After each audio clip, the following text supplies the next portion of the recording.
It's Mid-Major Monday and the fourth and final game of the opening round of the CIT. Tonight, the University of San Diego Toreros host the Hartford Hawks. It's the Riley Wallace Classic here from the Jenny Craig Pavilion. Hello and welcome to our coverage on CBS Sports Network alongside the former Kentucky All-American Kyle Macy. Jon Schaeffer, pleased to be with you. What a great opportunity, Kyle, for these two teams to continue what has been very good seasons for both of them. It does, and for the Toreros, Isaiah Pinheiro, part of this 18-win team. He's averaging nearly 16 points per game. Meanwhile, Hartford, 19 wins, but 9 of those coming on the road. They've been road warriors. John Carroll, an excellent player from Dublin. Right, attacks, splits and scores. Nice back cut, but a block by Gray. Shot clock at 10. Straight on three. Drilled. J.R. Lynch. Look at that drop off and flush by the Toreros. Yawin Masalski. Hartford takes advantage with the steal. Dunn pulls up, pulls the trigger and scores. Wow, Hartford cashing in out of the timeout. Shot clock at 5. Neubauer elevates and hits another three, his third tonight. San Diego, California, where the Toreros are leading by 16. Now you can get 24/7 scores, breaking news, and up-to-the-minute highlights streaming across devices live and free on the all-new CBS Sports HQ.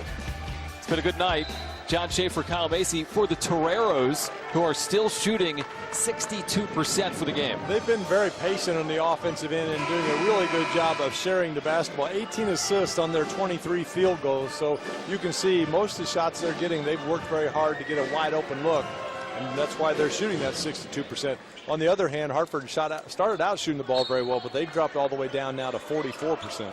Yeah, you know, San Diego as a team this year shoots 44.5%, and tonight, again, nearly 20 points above their season average. Hoping to add to this 16-point lead at Jenny Craig Pavilion. Carter's hit some shots. Really, everyone has gotten involved. There he tries to create for himself and missed it short, but the tap out saves it for the Toreros.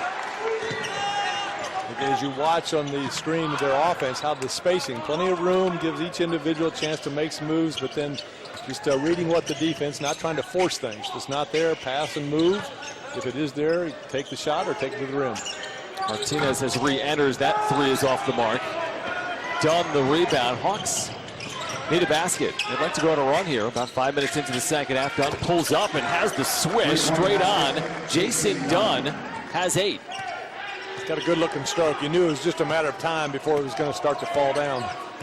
And he led the conference in three-pointers made, had 94 of them. He's a 1,000-point scorer.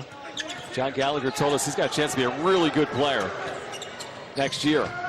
Off the steal, another look. What an answer, a 6-0 run like that for the Hawks. And you got to watch him now because he is a streak shooter. So he's up to 11. As we get a whistle. And a timeout taken there by USD. It's been a big night now. Kyle, when you look at the assists from Isaiah Wright, he's had 9 of them. 1 of 9 assists, and he's had some really good-looking assists. Always has his eyes up, head up while he's handling the basketball to see where his teammates are, kind of anticipating the certain cuts on the floor. But it's kind of been contagious because the team has 18 assists on 23 field goals, so an assist on 4 out of every 5 field goals they've had here tonight. Very good. So a quick 6-0 spurt by the Hawks who now press out of the timeout and get a turnover. And they came with the one through them, but they trapped at that time, and it caught San Diego off guard, weren't ready for that pressure, and immediately threw it away. So a chance to go even further on the 6-0 run right now, so you can get it to 8 or 9. Yeah, Hartford with some momentum. The 8th San Diego turnover. It was a couple of quick threes from this man, Jason Dunn. He gets fouled on the arm on the reach. So the junior gets fouled. San Diego leading by 10.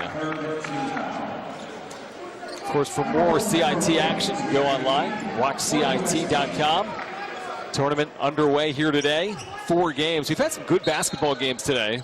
First big game of postseason play here at the CIT. That's a huge week, right? All these tournaments underway, including the CIT. After this one, we'll be down to 16 remaining in this tournament in its 10th year, giving opportunities to some really good programs in mid-major basketball. That would have made it a single-digit score. This is Pinheiro. Catch and shoot Williams. Big answer for San Diego. Another three-pointer for them. They've had 8 of them. He's got 13 points. Tyler shoots about 40% from behind the three-point line. Dunn trying to answer. Heat check. As a offensive rebound and foul inside. That was on the Riley Wallace Classic logo, that three from beyond NBA distance. It's a classic name for the former Hawaii head coach who took the Rainbow Warriors to the NCAAs a couple of times. Here's another look at the foul. He went to the NCAAs 3 times, the NIT 6 times, so 9 years of postseason play, and always wore those flowery shirts there at the University of Hawaii. I would too, if I was coaching there. Pinheiro, by the way, here's a storyline for you. Kyle, 3 fouls now on Isaiah Pinheiro. One shot for Hawks. San Diego going a little bit deeper to their bench than the Hawks do. So Pinheiro stays out there with 3 fouls. The lead is 11 for the Toreros, approaching the midway mark of this second half.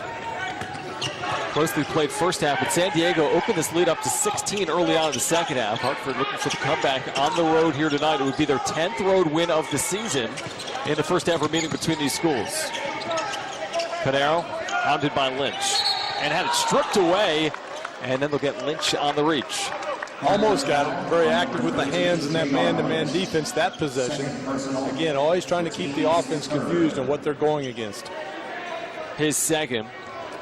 What do you think is going to be what gets Hartford back in this if they get it down to single digits or come back and win this? Well, they've definitely picked up their defense intensity. Even in the zone, they've become much more active and trapping and showing some different looks. Pinheiro on the entry is called for an offensive foul as Dunn took it. And like we said, yeah, that now his 4th, and he's going to have to check out. As now it looks like Pinheiro and Dunn exchange words underneath. I'm not really sure. I mean, it was pretty obvious he ducked that shoulder. Take a look here, just faced up and then. Yeah, Pinheiro thought he flopped, but I thought he had the right positioning, right, to get that call. Yeah, he was there, but he may have acted a little bit more. And if you're Pinheiro there, you got to be careful not to jaw because the technicals are personal. Exactly. You know? No reason. No, you've got 3 fouls. You don't want to. No use to make that move, and then when you do get the call, you can't mouth off again because the technical is the 5th. So now the question becomes, when will Sam Scholl go back to him? As a foul and 1 on John Carroll. So Hartford has taken some momentum here and pulled to within 9. Carroll going strong to the glass that time, initiating the contact, absorbing it, and then able to finish off. 16-point lead trimmed by John Gallagher's Hawks, down to 9. Gallagher in college at St. Joe's on a Sweet 16 team, has coached at LaSalle and Penn. Nobody knows the Big Five like this guy does in Philadelphia. He's got John Lenahan on his staff, who played at Chester High School, then went on to Providence College, the all-time assist leader in NCAA basketball. There's John Lenahan. The winner, by the way, gets the trophy for the Riley Wallace Classic. Again, the longtime head coach at Hawaii. He's been instrumental with the CIT tournament as well. Brought the Warriors to 3 NCAA tournament appearances and 6 NITs. As again, Hartford's turning it up defensively, as you said. Now they're showing pressure full court. And Riley's so well thought of by fellow coaches. I mean, just the respect that he brings to this overall tournament, having his name associated with it. The lead down to 8. Hartford going full court. And again, Isaiah Pinheiro, the leading scorer for San Diego, on the bench with 4 fouls.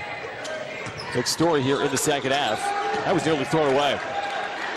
San Diego a little bit out of sorts. Here's their point guard right, pulling up. Off the heel and saved by the Hawks. Think about that toughness of Connor. I don't know if he was really going for the ball that time. He knew that it was loose, so he went after more of the offensive player just to knock him off balance and couldn't get it. Lynch circling. Look at this. Maneuvering and then throwing it away, but Weatherington is there. Shot clock inside 10. Hawks can get closer here within 8. Baseline. Good. J.R. Lynch makes it a 6-point game. And again, that spacing opened up the drive, a good pull-up move. San Diego trying to extend the defense, but it's hard to maintain it for 30 straight seconds.